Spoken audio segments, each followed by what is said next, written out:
नमस्कार। धार्मिक बात में आपका स्वागत है। प्रेम की एक भाषा होती है। शेर के शांत होने पर लोगों ने बाबा रामनाथ जी से पूछा कि ये चमत्कार कैसे हुआ। उन्होंने कहा कि प्रेम की भाषा सब समझते हैं। बाबा रामनाथ जी का जन्म जोधपुर में हुआ था। वे बचपन से ही साधुओं के सत्संग और सीकर के गुलाबदास नामक साधु के उपदेश से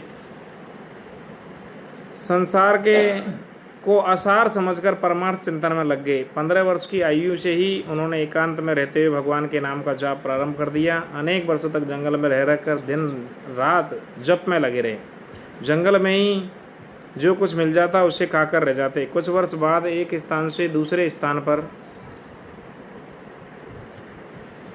आने जाने लगे। बाबा रामनाथ जी की तपस्या और भजन की ख्याति दूर दूर तक फैल गई और बहुत से जिज्ञासु दुखी जन उनके पास समस्या के समाधान के लिए एकत्रित होने लगे। वे प्राय किसी एक अन्य व्यक्ति से बात नहीं करते थे, लेकिन जो बातें कहते थे उनसे वहाँ एकत्रित हुए लोगों की समस्याओं का समाधान होता था। वे गरीब अमीर हर एक को समान नज़र से देखते थे।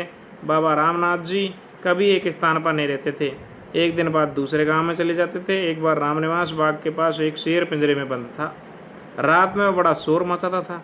एक दिन बाबा रामनाथ जी वहाँ मौजूद कई लोगों के सामने पिंजरे में बंद शेर के मुंह पर हाथ फेरते हुए बोले, इतना शोर मत मचाया करो। इसके बाद शेर ने कभी शोर नहीं मचाया। लोगों ने उनसे पूछा कि ये चमत्कार कैसे हुआ, तो उन्होंने कहा कि भगवान की भक्ति में प्रेम की भी एक भाषा होती है।